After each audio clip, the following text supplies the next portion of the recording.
Good evening students. आप लोग का मोस्ट वेलकम है आपके खूबसूरत से प्लेटफॉर्म टाइकून क्लासेस पे। देखो यहाँ पे लिखा हुआ मिल रहा होगा आपको, लिखा हुआ होगा क्या, PYQ 2023। हम लोग क्या करने वाले हैं, मैं एक छोटी सी सीरीज में स्टार्ट करने वाला हूँ। अगर आप लोग का बेहतर रिस्पांस रहता है, ये खास करके स्पेशली फॉर है, this is the board exam class 12th, ठीक है ना। ये किसके लिए है? 12th, जो 2023-24 एग्जाम के लिए प्रिपरेशन कर रहे हैं, ठीक है।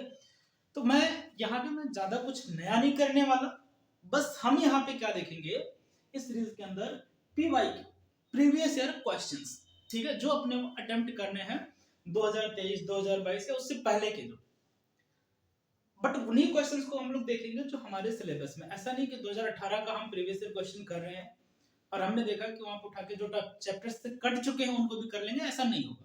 जो अपने सिलेबस में है अपन उन्हीं को लेकर के आएंगे और उन्हीं की एक छोटी सी मैं सीरीज लेकर के आ रहा हूँ। अगर आप लोग को रिस्पांस बेहतर रहा, आपको लग रहा है कि आपके लिए एफर्टलेस है, ठीक है ना, बढ़िया से एफर्ट आपको मिल रहा है, आपको चीजें समझ में आ रही हैं, आप बेहतर सपोर्ट कर रहे हैं, तो आपको जो भी चीजें हैं आपको रिप्लाई कैसे देना है? कमेंट के जरिए, ठीक है। अगर आपको समझ में आ रहा है, चीजें अच्छी लग रही है, तो लाइक करिएगा, कमेंट करिएगा एंड अपने दोस्तों को शेयर करिएगा। तो हमारा मैं शुरुआत करने वाला हूँ PYQ अपना, ठीक। PYQ का मतलब क्या होता है? Previous year question.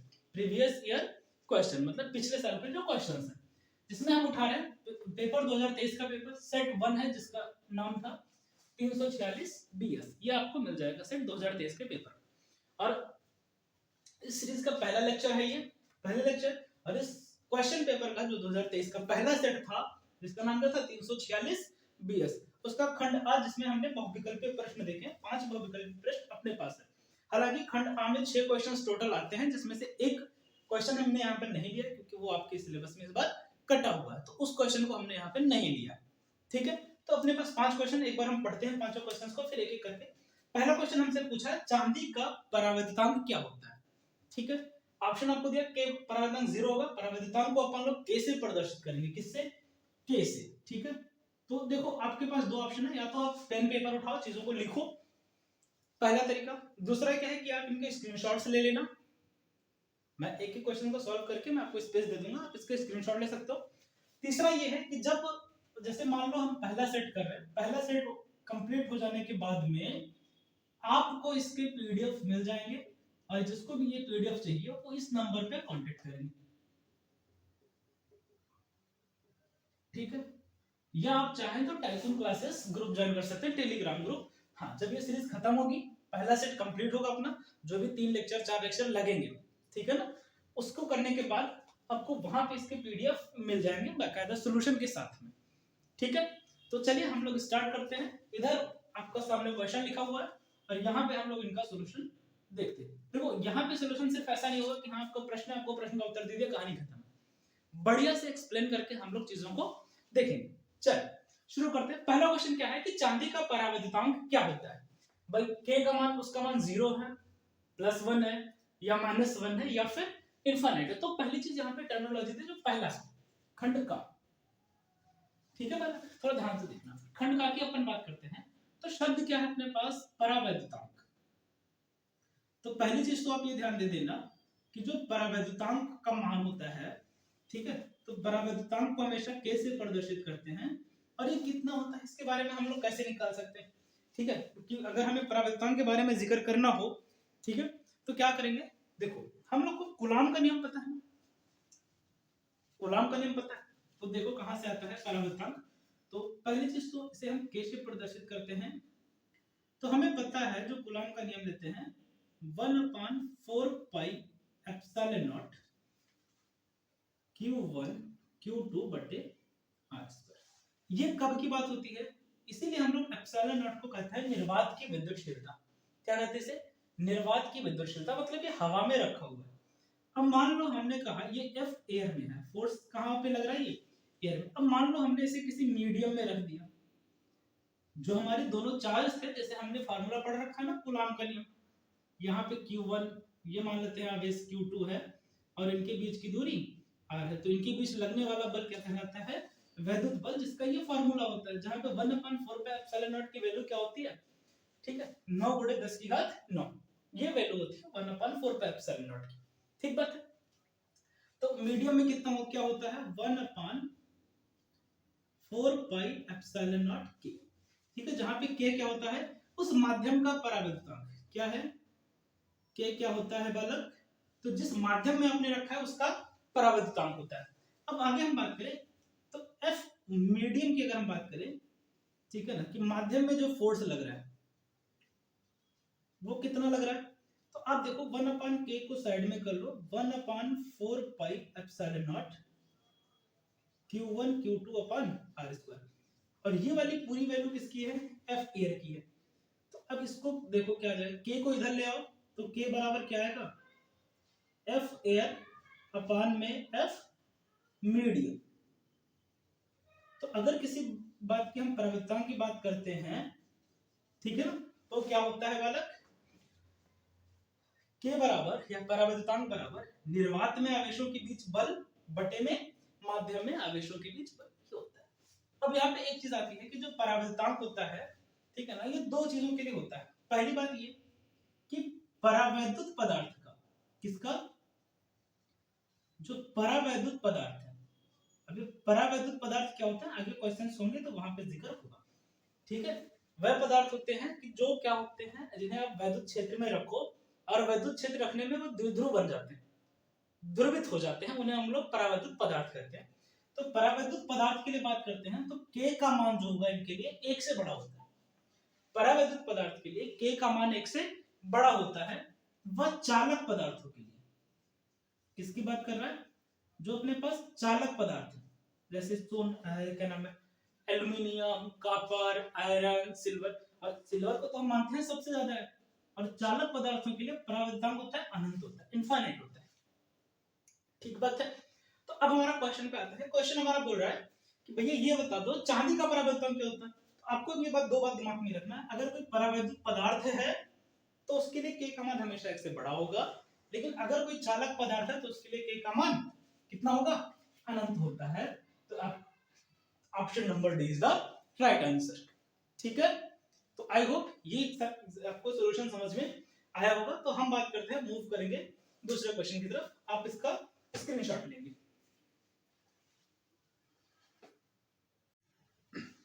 चलिए देखिए दूसरा क्वेश्चन क्या बोल रहा है अपने पास। दूसरा क्वेश्चन है पतले प्रिज्म के पदार्थ का अपवर्तनांक। अच्छा, सॉल्यूशन खाका देखो क्या बोल रहा है, पतले प्रिज्म के पदार्थ का अपवर्तनांक क्या होगा, आपसे n पूछ रहा है। यदि उसका अपवर्तक कोण, अपवर्तक कोण को हम लोग क्या बोलते हैं, प्रिज्म कोण भी बोलते हैं, ठीक है ना। तो ये प्रिज्म कोण, या आप इसको समझ लो अपवर्तक कोण, जिसको हम लोग किससे प्रदर्शित करेंगे, तो भैया इसको प्रदर्शित करते हैं ए से। और आगे बोल रहा है विचलन कोण, आगे आपको विचलन कोण दे रखा है। विचलन कोण क्या दिया हुआ है, डेल्टा एम, इससे हम लोग प्रदर्शित करते हैं। तो बोल रहा है कि ये बताओ पतले प्रिज्म के पदार्थ का अपवर्तनांक क्या होगा, यानी n का मान हमसे पूछा। तो और दिया क्या है, क्वेश्चन में दे रखा है अपने को डेल्टा m बराबर है किसके, एक, यानी विचलन कोण और अपवर्तक कोण दोनों समान है। तो करेंगे क्या हम, देखो इधर हमें फार्मूला पता है, पतले प्रिज्म का सूत्र क्या होता है, पतले प्रिज्म के लिए सूत्र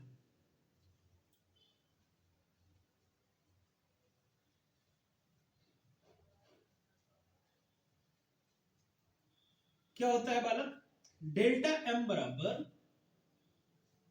n-1 इंटू, अब इसने दे रखा है कि डेल्टा m बराबर है किसके, a के, तो डेल्टा m की जगह पे a रख दो, तो a बराबर हो जाएगा n-1 इंटू a से a कैंसिल आउट, यहाँ पे 1 बचेगा, तो 1 बराबर n-1, ये माइनस में इधर लाओ प्लस हो जाएगा, तो n बराबर 1 प्लस 1, यानी n की वैल्यू अपने को क्या मिल जाएगी, तो यहाँ पे n की वैल्यू मिल जाएगी 2, और 2 किस ऑप्शन में दिया हुआ है, ऑप्शन नंबर बी। अच्छा अगला क्वेश्चन देखो, यहाँ पे कुछ सॉल्यूशन में है नहीं, ठीक है, तो यहीं पे आप देखेंगे इसको, वो आपने क्या लिया है कि 4 आपने 1H1 लिया, प्रोटियम लिया, 4 प्रोटियम मिल करके तो हीलियम के 2 नाभिक बनाते हैं। तो आपने अगर सोचो आप कि भाई 4 प्रोटियम आपने लिया, तो इसका मतलब क्या है कि इसका द्रव्यमान कितना रहा होगा, 4 ही रहा होगा ना भाई, इसके पास अगर हम बात करते हैं किसकी 1H1 की, ठीक है, तो ध्यान देना इधर थोड़ा सा गा का एक्सप्लेनेशन है। अगर हम बात करते हैं 1H1 की, तो भाई इसमें प्रोटॉनों की संख्या कितनी है, आप कहोगे 1 है, न्यूट्रॉनों की संख्या क्या है 0 है, क्योंकि आप देखो द्रव्यमान संख्या ए भी कितना दे रखा है, एक ही तो दे रखा है, और द्रव्यमान संख्या ए बराबर होता क्या है, प्रोटॉनों की संख्या प्लस न्यूट्रॉनों की संख्या, या यूं समझ लो न्यूक्लियनों की संख्या, और न्यूक्लियनों की संख्या का मतलब क्या है, प्रोटॉन प्लस न्यूट्रॉन।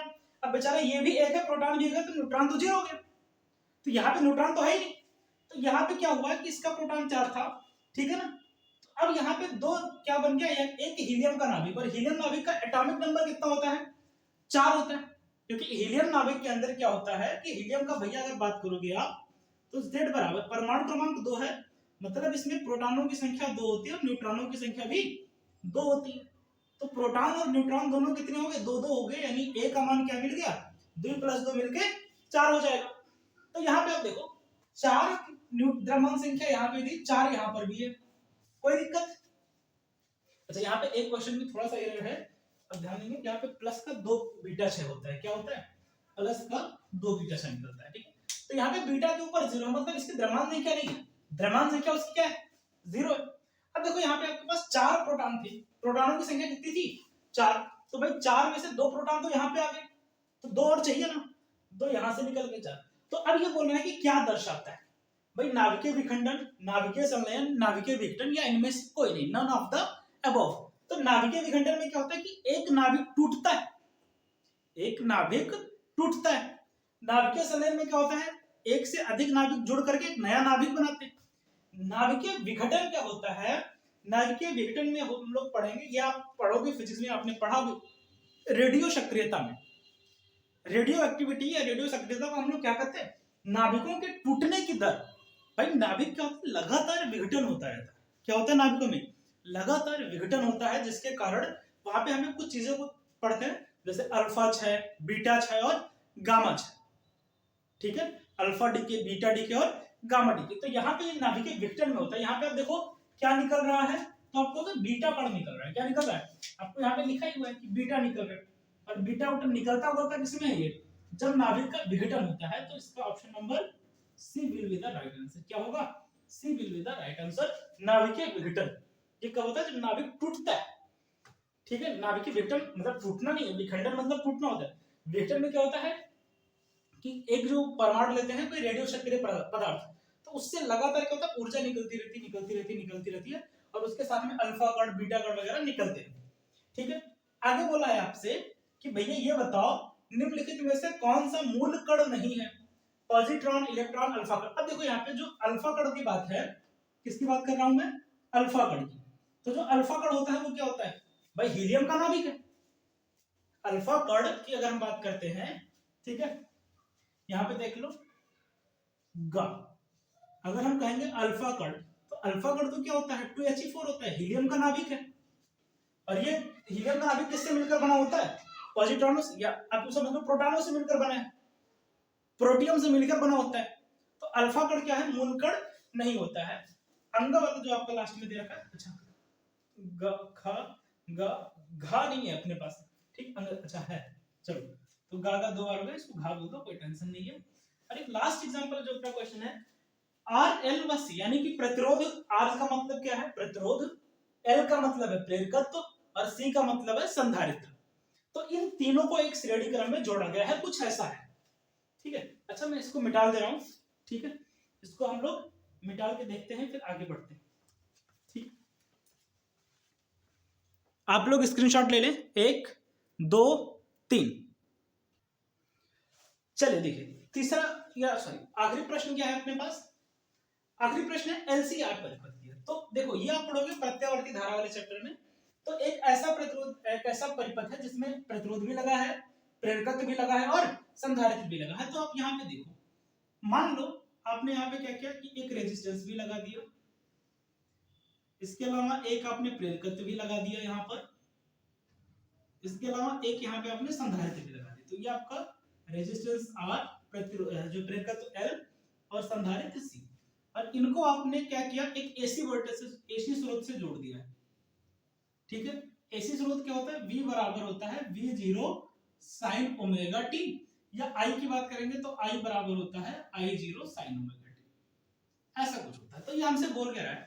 तो जब आप लोग इस चैप्टर को पूरे डिटेल में पढ़ेंगे तो वहां पे खैर एकदम बढ़िया से पता लगेगा, लेकिन ये चर्चा क्या मतलब क्या है इसका कि भैया एलसीआर परिपथ दिया है आपको। क्या दिया है? एलसीआर परिपथ दिया है, जिसमें आपको आर भी है, एल भी है और सी भी है, ये दिया हुआ है। तो यहाँ पे 3 केसेस होते हैं, मैं आपको बता दे रहा हूं। देखो, अनुनादी आवृत्ति बोल रहा है एनआर, अनुनादी आवृत्ति क्या बोल रहा है?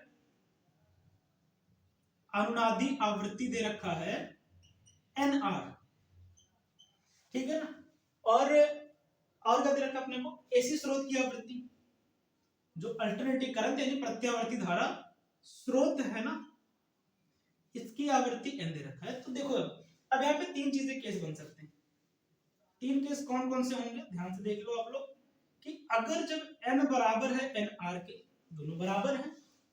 तीसरा हो सकता है कि जो n है वो बड़ा है एन आर से, और तीसरा क्या हो सकता है, n छोटा है एन आर से।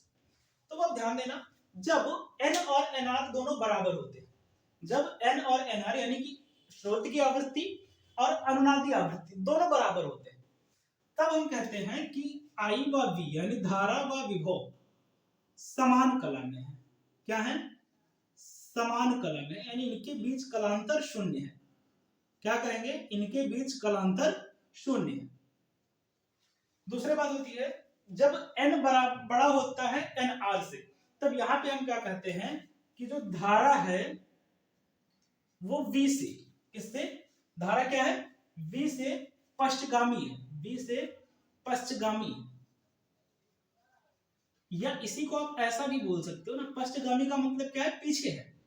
मतलब क्या है कि जो धारा है वो क्या है? विभव से पीछे है। या आप इसको ऐसे भी बोल सकते हैं कि जो विभव है वो धारा से अग्रगामी है, आगे। और तीसरा इसका मतलब अगर n छोटा है nr से, तो हम क्या कहेंगे कि जो I है वो अग्रगामी है V से। ठीक है ना। तो अब आ जाओ अपने क्वेश्चन पे। क्वेश्चन में बोला है एसी स्रोत की आवृत्ति n तथा अनुनादी आवृत्ति nr है, तो किस स्थिति में धारा जो है वो विभव से पश्चगामी होगी?